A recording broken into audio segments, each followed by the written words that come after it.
लेकिन 100 गाली पूरे होते ही मैं इसका अंत कर दूंगा। जैसे ही शिशुपाल ने भगवान को गाली देना प्रारंभ किया तो भगवान के जो समर्थक थे वो भी खड़े हुए। अब जब भगवान के समर्थक खड़े हुए तो शिशुपाल के भी समर्थक खड़े हो गए। भगवान ने अपने मित्रों से कहा कि भैया ये मामा और भतीज भाई भाई के बीच की लड़ाई है, तुम लोग खड़े मत हो। क्योंकि भगवान जानते हैं कि यहाँ पर देश देश के भूपति नाना अनेक देश के राजा आए हैं और अगर आपस में युद्ध हो गया तो विश्व युद्ध छिड़ जाएगा। तो भगवान ने अपने समर्थकों को बैठा दिया। अब जब भगवान के समर्थक बैठ गए तो शिशुपाल के समर्थक भी बैठ गए। शिशुपाल को और हौसला बन गया, गाली पर गाली देते गए और जैसे 100 गाली पूरी हुई तो छुरा चरंत चक्रेणा सिरा कायाद पातयत। भगवान ने सुदर्शन से शिशुपाल का गला काट दिया। अन्य राजा महाराज थर-थर कांपने लग गए। भगवान ने शिक्षा दी, हम विनम्र है लेकिन कायर नहीं है। हम पर तुम बार बार आक्रमण करोगे तो पहले तो हम अपनी विनम्रता दिखाएंगे, लेकिन बाद में वहां से 1 गोली चलेगी तो यहाँ से 10 गोली चलेगी। इसलिए भगवान ने शिक्षा दी है कि विनम्र बनो लेकिन कायर मत बनो। अगर हमारे साथ कोई बुरा कर रहा है तो पहले उसको स्वीकार करो, लेकिन अगर कोई ज्यादा ही कर रहा है तो फिर उसको उसकी औकात दिखा दो। हमारे देश का सौभाग्य है कि हमको मोदी जैसा राजा मिला है।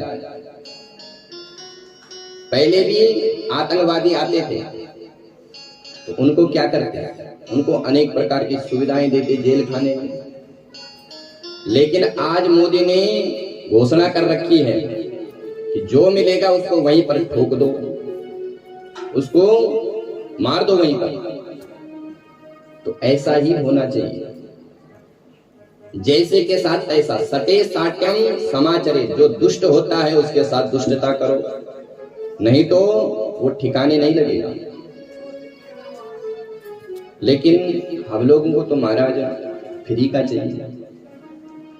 हम मिलेंगे 1500 रुपए मिलेंगे हर महीने, जेब सिल के रखो। 1500 हर महीने नहीं मिलेंगे, जो लास्ट का 5वां साल होगा उसमें मिलेंगे। बोल कृष्णचंद्र भगवान की जय हो। पर चलो जैसा भी है, तो भगवान ने अपनी सूरता दिखाई।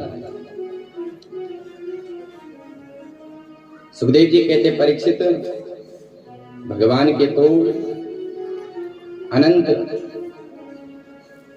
कथाएं हैं। परीक्षित ने एक प्रश्न कर दिया, सरकार आपने भगवान को दीनबंधु नाम से पुकारा है, तो क्या भगवान ने किसी दीन को भी बंधु बनाया? सुखदेव जी को सुदामा जी का चरित्र याद आ गया। जैसे सुदामा जी का चरित्र याद आया तो सुखदेव जी ध्यान की समाधि में जाने लग गए। विष्णुरातेन संपृष्टो भगवान वादरायणी निमग्नो वासुदेव निमग्नो हृदयो ब्रवीता। जैसे सुखदेव जी ने सुदामा जी का स्मरण किया तो सुखदेव जी ध्यान की समाधि में जाने लग गए। जैसे समाधि में डूबने लगे तो पुनि मन बाहर की अपने मन को खींचा। बोले ये समय समाधि में जाने का नहीं है, अगर मैं समाधि में चला गया तो बेचारा परीक्षित ऐसे ही रह जाएगा।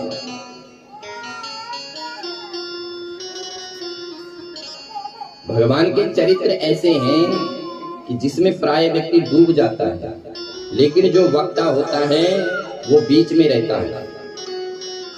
अगर वो ज्यादा डूब गया तो फिर कथा बंद हो जाएगी, फिर वो कथा नहीं कह पाएगा, उसका कंठ अवरुद्ध हो जाएगा।